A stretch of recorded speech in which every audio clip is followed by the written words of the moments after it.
அடுத்தலாம் ஸ்டாலின் வர வாய்ப்பே இல்லை, வாய்ப்பு சூப்பராக இல்லை. இப்போ இருக்க ஆட்சி பூரா போலியான வாக்குறுதி அள்ளி வீசுறதுல முதல் இடத்துல இருக்காங்க.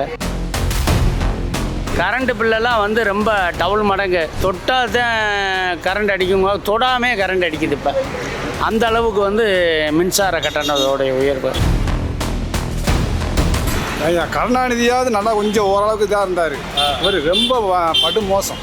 சூரியன் வந்தால் அடுத்து பிச்சை தான் எடுக்கணும் தமிழ்நாடு பூரா. இப்போ எங்கே பார்த்தாலும் பாலியல் பலாத்காரம், அதுவும் சின்ன குழந்தைங்க தான் அதிகமாக பாதிக்கப்படுறாங்க. இவங்க ஆட்சியில் அவ்வளோதான், டவுசர் அழுத்திட்டு போட்டு போக வேண்டியது. அவங்க வீட்லேயே ஒரு கோட்டு போட்டு வராங்களான்ற டவுட்டில் இருக்கு.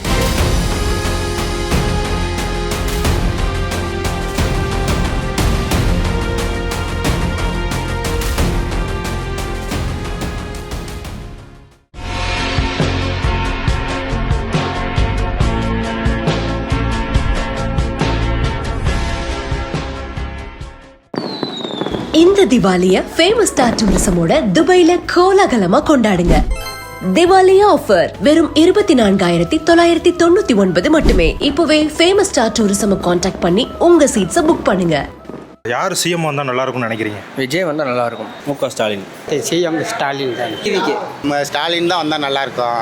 எடப்பாடி தான். எடப்பாடி என்ன காரணம்? அவர் விவசாயத்துக்கு நல்லா பண்ணுறாரு, பொறுமையாக இருக்காரு, நீதியாக இருக்காரு, எங்கள் எம்ஜிஆர் மாதிரி வர்றாரு. அதனால விஜய் வந்தால் நல்லா. தேடிமிக்கே வரதுக்கு வாய்ப்பு இருக்குது. அண்ணன் எடப்பாடி மீண்டும் முக ஸ்டாலின் தான் சார். எடப்பாடி ஐயா தான். எடப்பாடி பழனிசாமி சார். அடுத்த இதில் இருக்கிறது எடப்பாடி தான் இருக்க மாதிரி இருக்குது. நாங்கள் எப்பயுமே ஏடிஎம்கே. என்ன காரணம்க்கா? அது எங்கள் வம்சாவிலேருந்தே நாங்கள் ஏடிஎம்கே தான். அது அம்மாக்காண்டி எம்ஜிஆர் காண்டி. மறுபடியும் முக ஸ்டாலின் வந்தால் நல்லாயிருக்கும். யார்? ஸ்டாலின் தான். ஸ்டாலின் தான் வரணும்னு எதிர்பார்க்குறோம். எடப்பாடி தான். எடப்பாடி தான் பரவாயில்ல. எடப்பாடி வந்தால் நல்லா இருக்கும். சரி, ரெட்டல வரலாம். அது நமக்கு எடப்பாடிக்கு மேலே இருக்குது. சிஎம் இந்த வட்டம் எடப்பாடி தான் வருவார். எடப்பாடி தான் வரணும். ஆமாம், எங்களுக்கு அதான் இருக்கும். எடப்பாடி ஐயா தான். ஸ்டாலினுக்கு தான் அதிகமாக வாய்ப்பு இருக்குங்கிறாங்க. அவரே திரும்ப வந்துருவார். எடப்பாடியார் தான் சிஎம். விஜய் தான். விஜய் தான் வரணும். விஜய் வரணும், இல்லைன்னா எடப்பாடி வரணும். நாங்கள் சூரியன்ட்டே எப்பயும் போடுவோம். விஜய் வந்தால் நல்லா இருக்கும். விஜய் வந்து நல்லா இருக்கும்.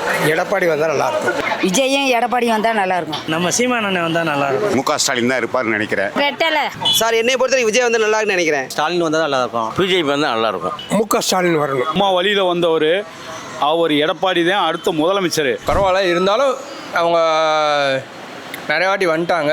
பட் இவங்களுக்கு புதுசாக வாய்ப்பு கொடுப்போம். 1 வருஷம் அது எல்லாமே எடுத்தோடனே வந்து செய்ய முடியாது. எல்லாமே இது வரணும்ல. ப்ளஸ் வேண்டான்றேன் நான். எதுக்கு? நின்று ஏற்ற மாட்டுறாங்கல்ல, அதுக்கு சொல்லலை, லாபத்துக்காண்டி இல்லை. நின்று ஏற்ற மாட்டுறாங்க. ஒரு கால் படியில் ஒரு கால் கீழே இருக்கும், பஸ் எடுத்துடுறாங்க. யாருக்காவது நஷ்டம்னா என்ன செய்ய முடியும்? நாங்கள் போய் அவங்கள்ட்ட கேட்க முடியுமா? ஃப்ரீ பஸ்ஸுக்கு வர்றோம். சில பேர் என்ன டிக்கெட்டு கேட்டால் வாங்க மாட்டியா, கேட்டால் தான் வாங்க. சில பேர் நிப்பாட்டவே மாட்டுறாங்க. திரும்ப என்னென்னா, இப்போ சிலிண்டர் வந்துட்டு ஃபஸ்ட்டு 450 ரூபாய்க்கு இருந்தது, அப்புறம் வந்துட்டு இப்போ 900 ரூபாய்க்கு வந்துடுச்சு. அப்புறம் என்ன செய்ய, திரும்ப கரண்ட் பில்லும் கூடுது. ஆனால் யாருக்கு போட்டோன்னு எங்களுக்கு தெரியல சார். இல்லை கிடையாது. நல்லா பிள்ளைகளுக்கு நல்லா பள்ளிக்கூட்டு பிள்ளைகளுக்கு நல்லா உதவி செய்கிறாரு. நல்லா மருத்துவ கல்லூரிக்கெல்லாம் நல்லா உதவி செய்கிறாரு. நல்லா 2006 அவர் இது வரைக்கும் என்ன அதாவது பண்ணுறாங்க, ஏகப்பட்ட குறை இருக்குது. இந்த ஆட்சியில் என்ன சரியில்லை. சும்மா இலவசம் சொல்லிட்டு மக்களை சோம்பேறி ஆக்குறாங்க. 1000 ரூபா இல்லை, எல்லாமே தான். இவன் பட்டுச்சேலை கொண்டு ஒரு எடப்பாடி சொல்கிறாரு, நான் பட்டுச்சேலை 1000 ரூபா பட்டுச்சேலை கொடுப்பேங்கிறாரு தீபாவளிக்கு. எதையுமே முதல்ல ஓசியே கொடுக்கக்கூடாது. அதனால சோம்பேறியாக உட்காந்துக்கிட்டு அந்த ஊர்களில் பாருங்கள், மரத்துகளில் உட்காந்துட்டு காலையிலேயே தண்ணியை போட்டு உட்காந்துருக்கான். எவனும் வேலைக்கு போகிறதே கிடையாது. வேலைக்கு போனால் தானே தமிழ்நாடு முன்னேறும். இப்போ இலவச பஸ் விட்டதுனால எங்களுக்கு ஓட்டுநர்களுக்கு எல்லாத்துக்குமே பாதிப்பு தான். லட்சக்கணக்கான ஊருக்கு எல்லாரும் ஆல் இந்தியாவில் உள்ளனா தமிழ்நாடு முழுக்க கம்பல்சரி எங்களுக்கு அதிக பாதிப்பு. ஆட்டோ ஓட்டுநர்களால எங்களுக்கு அதிக பாதிப்பு தான். அதில் வந்து மாற்றுக்கிறது கிடையாது. அதெல்லாம் ஸ்டாலின் ஃபுல்லாக எங்கிட்டு பார்த்தாலும் ஸ்டாலின் பேச்சு தான். அடுத்தலாம் ஸ்டாலின் வர வாய்ப்பே இல்லை, வாய்ப்பு சூப்பராக இல்லை. உங்களை பொறுத்தளவுக்கு ஸ்டாலின் வரக்கு வாய்ப்பே இல்லை. இந்த ஆட்சியே குறை தான். இது வந்து ஆட்சியே வந்து நல்ல ஆட்சி கிடையாது. இது ஏன் இது வந்து சும்மா வந்து ஒரு மாடல் ஆட்சி தான். ஓசியில் பஸ்ஸு ஓசின்னு சொல்லக்கூடாது, இலவச பஸ்ஸு விட்றாங்க. அது எதுக்கு? அதனால் அதில் வேலை பார்க்குற ஊழியர்களுக்கு தான் ரொம்ப சிரமம். அவங்களுக்கு வந்து சரியான ஊதியம் கிடைக்கிறதில்ல. இப்போ இருக்கிற ஆட்சியில் அந்த 1000 ரூபா கூட மக்களுக்கு வந்து சேரல. எவங்க நிப்பாட்டேன் பஸ்ஸை நிப்பாட்ட சொல்லுங்க. பஸ்ஸு வெளியே வந்தோன்னா மக்கள் பூரா ரொம்ப சிரமம் போடுறாங்க. பஸ் ஸ்டாண்டுக்குள்ளே நின்னா தான் ஏற்றுறாங்க. பஸ்ஸு வெளியே வந்துச்சுன்னா இந்த அரசாங்க டிரைவரே ஏற்ற மாட்டேன், ஸ்டாப்பில் நிற்க மாட்டாங்க. எதுக்கு இலவசம்?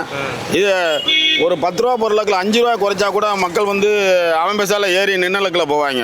இப்போ இருக்க ஆட்சி பூரம் போலியான வாக்குறுதி அள்ளி வீசுறதுல முதல் இடத்துல இருக்காங்க. 1000 ரூபா கொடுத்துருக்காங்கன்னா குறிப்பிட்ட நானும் ஆட்டோ டிரைவர் தான், எனக்கு இன்னைக்கு வரைக்கும் வரல. 3 வட்டம் வரலை, 3 மனு கொடுத்துருக்கேன். கரண்ட்டு பில்லெல்லாம் வந்து ரொம்ப டபுள் மடங்கு. 200 கட்டின கரண்ட்டு பில்லு இன்றைக்கி வந்து 500 அதாவது ஒரு ஃபேக்ட்ரியெல்லாம் மூடுற நிலைமைக்கு இருக்குது கரண்ட்டு பில்லு. கரண்ட்டு பில்லு அதாவது தொட்டால் தான் கரண்ட் அடிக்குங்க, தொடாமே கரண்ட் அடிக்குது. இப்போ அந்த அளவுக்கு வந்து மின்சார கட்டணத்தோடைய உயர்வு. இப்போ முழு மோசம். கருணாநிதியாவது நல்லா கொஞ்சம் ஓரளவுக்கு இதாக இருந்தார். இவர் ரொம்ப படு மோசம். எங்களுக்கு பிடிக்கல. ஃப்ரீ பஸ்லாம் வேஸ்ட்டு, நிப்பாட்டவே மாட்டுறாங்க. நீங்கள் வேறு எத்தனை மக்கள் ஓடி வந்து நிப்பாட்டுறதுன்னு கீழே விழுகிறாங்க. எனக்கோ நாங்கள் கண்கொள்ளால் பார்க்குறோம். ஃப்ரீ பஸ் வேஸ்ட்டு தான். விலைவாசி, கரண்ட் பில்லு, கடை வாடகை, நகராட்சி கட்டணம் எல்லாமே விலைவாசி கூட தான். அரிசி விலைலாம் இப்போ விலை போய்கிட்டே தான் இருக்குது. மளிகை பொருள், கரண்ட் பில்லு, ரீசார்ஜு, முக்கியமாக ரீசார்ஜு இப்போ ஒரு நாளைக்கு மாதத்துக்கு எவ்வளோ கட்டுறோம்? 350 முதல்யாவது 200 150 கட்டியிருந்தோம். இப்போ குறைஞ்சது 350. இந்த ஆட்சியே சரியில்லை, முழுக்க சரியில்லை. எடப்பாடி அம்மா இருந்தாங்க, அம்மா அப்புறம் எடப்பாடி இருந்தார். எடப்பாடி நல்லா தான் பார்த்தாரு.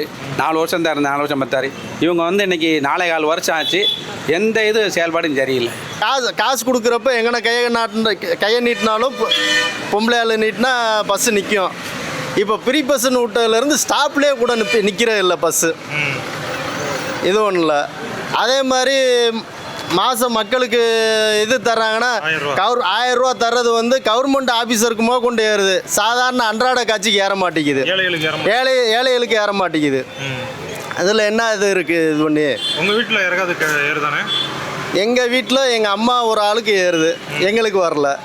நீங்கள் தனி குடும்பம் தான்? நான் தனி குடும்பம், தனி அட்டை தான். என் தம்பி தனி குடும்பம், தனி அட்டை தான். எங்களுக்கு யாருக்குமே வரல. எங்கள் அம்மா ஒரு ஆளுக்கு வருது. இது பண்ணி சூரியன் வந்தால் அடுத்து பிச்சை தான் எடுக்கணும் தமிழ்நாடு பூரா. ஒயின் ஷாப்பு 3 நாளே எல்லாமே சரியாக போயிருமே. அது 1000 ரூபாய் தேவையில்லையே குடும்பத்துக்கு. ஆமாம், 2 மணி நேரம் குறைச்சா பிளாக்கில் கிடைக்கும்ல.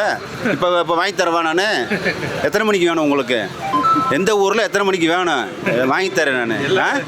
எல்லா ஊர்லேயும் இருக்குது. எல்லா ஊர்லேயும் எத்தனை மணிக்கு வேணும்னு கேளுங்க, நான் வாங்கி தரேன் நைட்டு. நாங்கள் 1000 ரூபா யார் விட்டு காசுங்க? உங்கள்கிட்ட வாங்கி திருப்பி உங்கள்கிட்ட கொடுக்குறது காசாங்க? அவங்க என்ன செஞ்சுருக்காங்க? அவங்க சொன்ன கோரிக்கையெல்லாம் ஒன்றுமே நிறைவேற்றலை. இலவச பஸ்ஸு விட்டுருக்கோம்ன்றாங்க, அது சரியில்லை. நகை தள்ளுபடி பண்ணுறோம்னாங்க, அது தள்ளுபடி பண்ணலை. அப்புறம் அவங்க சொன்ன கோரிக்கையில் எதுவுமே அவங்க சரியாக நிறைவேற்றலை. இப்போ எலெக்ஷன் டயத்தில் அவங்க என்ன செய்கிறாங்க? இப்போ ஒவ்வொன்றா திட்டத்தை அறிவிக்கிறாங்க. அந்த ஓட்டு வாங்குறதுக்கோசரம் அவங்க அறிவிக்கிறாங்க. அது ஸ்கூட்டி, தாலிக்கு தங்கம், மடிக்கல்வி பிள்ளைகளுக்கு படிப்பு இது. அம்மா உணவங்க இப்போ இல்லை, அந்த 5 வருஷமாக இல்லை. மது புழக்கம் அதிகமாகிடுச்சு. கஞ்சா நிறையா வந்து மாத்திரை கூட ஸ்கூல் பயல்கள்கிட்ட நிறையா இப்போ புழங்குது. ஆமாம், நிறையா புழங்குது. ஸ்கூல் பையங்க அந்த மாதிரி செய்கிறாங்க. பெரியவங்க வந்து வேலை செய்கிறான், அழுப்புக்கு செய்கிறான், ஒரு கொஞ்சம் நேரம் நல்ல மாட்டேன் கீழே விழுந்துருவான். பயல்கிட்ட நிறையா புழங்குது இந்த 5 வருஷமாக. கல்லூரி மாணவங்களுக்கு வந்து வேணுங்கிற வசதி செய்கிறாங்க. என்ன வசதி? முதல் பட்டதாரிக்கு மாதம் பணம் கொடுக்குறாங்க. ஒரு நடுத்தர மக்களில் 12,000 ரூபா 15,000 ரூபா அவங்களே கவர்மெண்ட் காசை வச்சு படிச்சுக்கிறாங்க. இதுதான் முதலுடைய இதேவும். ரெண்டாவது எக்ஸெட்ரா அவங்க வந்து எதுவுமே செய்யாட்டினாலும் மக்கள் வந்து விரும்பி பண்ணுறதே இந்த இலவச ஃப்ரீ பஸ்ஸு. ஆட்சியில் ஏகப்பட்ட குறை, சொன்னது எதுவுமே செய்யலை. 505 இது கொடுத்தாங்கல்ல, எதுவுமே செய்யல. குறைன்னு சொன்னால் எல்லாமே குறை சொல்லலாம்ல, எந்த குறையை சொல்ல? ஒரு ட்ரிப்பு, ஒரு ஊருக்கு புள்ளலக்கோட்டைன்னு ஒரு ஊர் போகுது அப்படின்னா ஒரு 10 ட்ரிப்பு போச்சு. இன்னைக்கு 2 ட்ரிப்பு இலவச பஸ் போட்டு 8 ட்ரிப்பை கம்மி பண்ணிட்டாங்க. அதுக்கு பேர் தான் இலவசம்.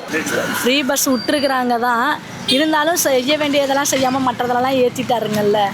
1000 ரூபா தரேன்னு சொன்னாங்க, அதெல்லாம் நாங்கள் வாங்குறது கிடையாது. எங்களுக்கு வரல. இப்போ எங்கே பார்த்தாலும் பாலியல் பலாத்காரம், அதுவும் சின்ன குழந்தைங்க தான் அதிகமாக பாதிக்கப்படுறாங்க. அந்த மாதிரி தான் இருக்குது. அம்மா ஆட்சி நல்லா இருந்தது. அம்மா இருக்கிறப்ப பெண்களுக்கு அவ்வளோ பாதுகாப்பு இருந்தது.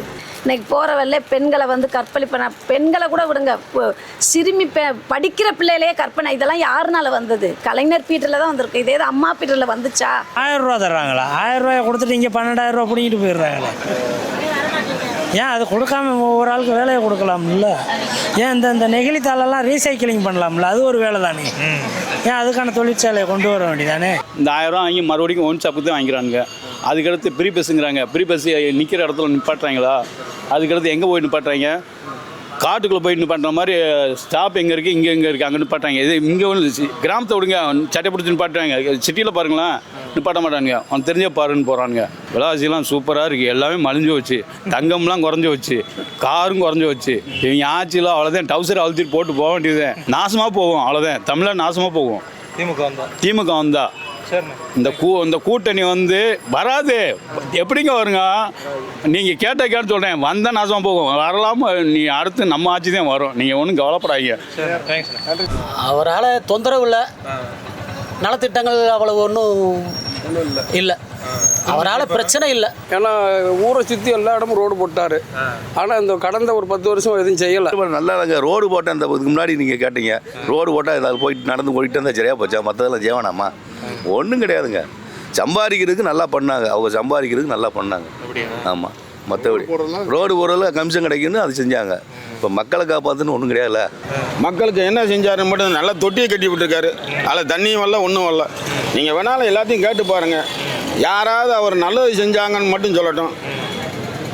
யாருமே சொல்ல மாட்டாங்க. நல்ல மரியாதை இருக்குது, மதிப்பு இருக்குது, மறுபடியும் வெற்றி வாய்ப்பு இருக்குது. செயல்பாடு நல்லா இருக்குது. ஒன்றும் தோண்டி போட்டு கிடக்கு பாருங்க. இருக்கிற வார்கால் பூராமே குப்பை எல்லாம் நிறைஞ்சு போய் கிடக்கு. அவர் இங்கே எட்டியே பார்க்கல, எந்த பக்கமும் எந்த இதுவுமே இதாகலை.